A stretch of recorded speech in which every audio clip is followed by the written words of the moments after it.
when I started in arena racing, now people call it a mini cup, right? So a mini cup is a half-scale NASCAR, like chassis-wise, but it has like a 22 horsepower lawnmower engine in the back. So the engine's actually in the back, and it's a throttle sprocket, and it has a chain. So that's what makes the car actually move.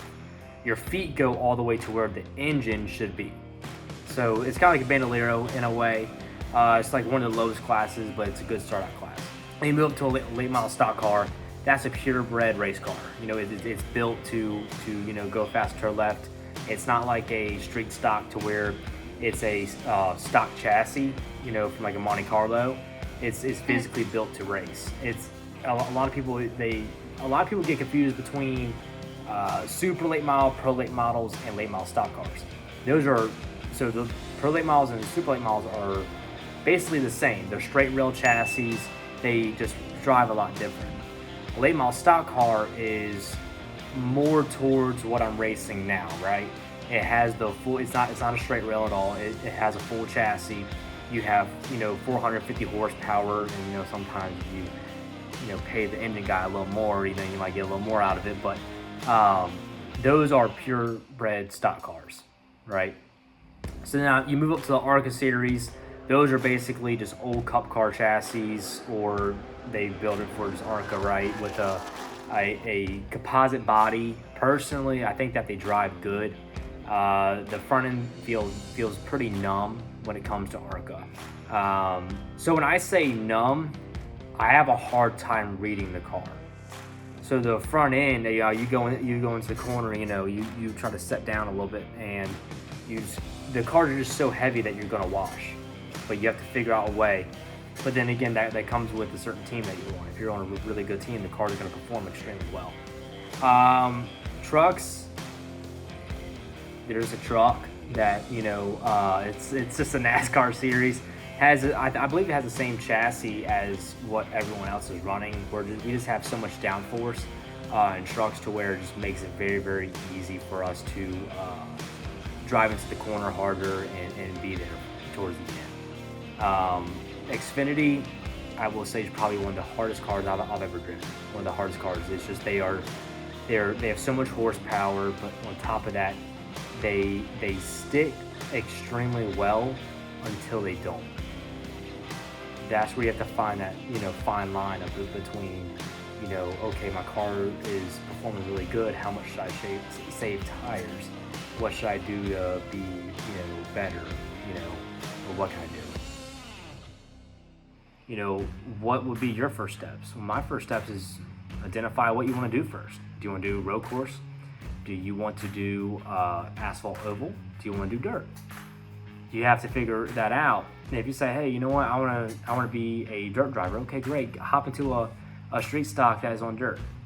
You don't have to go to a super late model first, because then you have Jonathan Davenport that's coming up near you, or Scott Bloomquist, and then they're just gonna blow the doors off of you.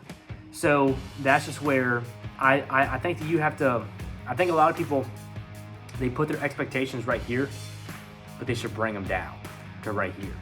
Starting off racing. Hey, you know what? My first race ever, I was in the B main, like the B slow car group B main.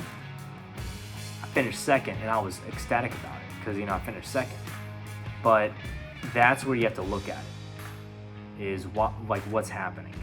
So I like to tell people, in a nice way, take your expectation from here and bring it down.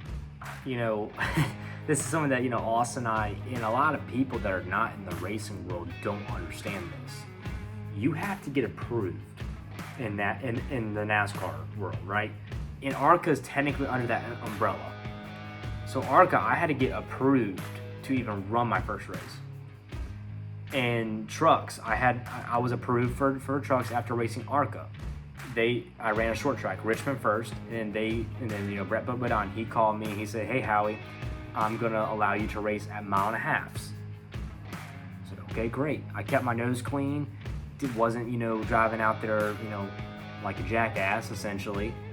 And he called me the next week, hey, you're able to run super speedways. You are cleared for everything in trucks.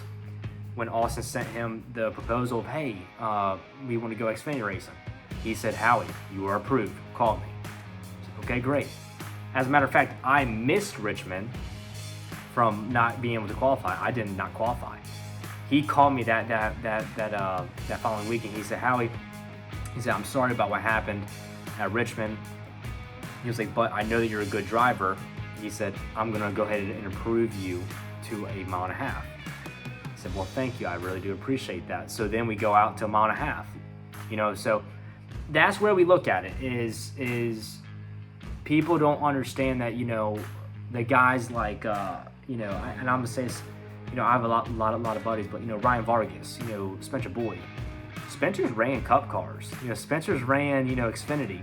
He's ran trucks for 7 years now. He has a Talladega win. We all had to go through the same process. We all had to get approved up, and up, and up. And we don't talk about that enough. So a lot of people think, oh, well, I can just hop in a race car, whatever. Well, this isn't the Rusty Wallace racing experience. So that's just kind of where, I know some people that actually do that, that they are the instructor. Like that's cool. But then like when we talk about it, like, oh, well, the car felt like this. I'm like, oh, that's not how it feels nowadays. Those cars are 20 years old, buddy. We're in a whole new era when it comes to those cars. So I think, have low expectations, understand the process.